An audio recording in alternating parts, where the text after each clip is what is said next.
লড়াইটা কেমন সব মিলে শুরু থেকে কেমন উপভোগ করলেন? আসলে এই আমার দেখা, আমি গত 25 বছর ধরে কোচিং করছি বিভিন্ন ক্লাবে। তো আমার দেখা সবচেয়ে জমজমাট লিগ এটা। আসলে আনপ্রেডিক্টেবল ছিল, কেউ কখনোই বোঝা যায়নি যে কোন টিম চ্যাম্পিয়ন হবে।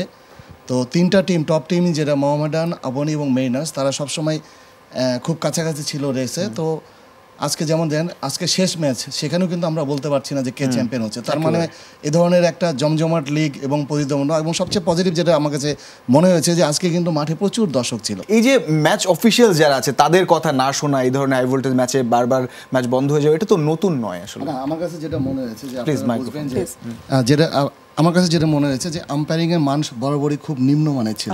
আর এই হকি আম্পায়ারিং এর সবচেয়ে বেশি যেটা একটা আম্পায়ারের পার্সোনালিটি তাকে খুব ইম্প্যাক্ট করে, তার মাঠের কন্ট্রোলটাকে। আমার কাছে মনে হয়েছে আম্পায়ারিং খুব নিম্নমানের। আম্পায়াররা তাদের ডিসিশনকে স্টেবল করানো পারছে না, কারণ তারা খুবই মানে ইনডিসিশনে ভুগছে। তো এই কারণে মনে হয় আমার কাছে যেটা মনে হলো যে মোহাম্মদ আবানিকে জয়ী করা হয়েছে, এখানে দুটো কারণ হতে পারে। অ্যাজ পার বাই লজ, আপনি যদি মাঠে 10 মিনিট রিফিউজ টু প্লে করেন, যে আপনি খেলার সময় আম্পায়ার একটা টাইম দেয় যে 10 মিনিটের মধ্যে তোমাকে মাঠে আসতে হবে, যদি না আসে তাহলে কিন্তু তাদেরকে যে যারা আসবে না তাদেরকে কিন্তু মানে লুজার হিসাবে ডিক্লেয়ার করে। আমি জানি না এখানে কি হচ্ছে।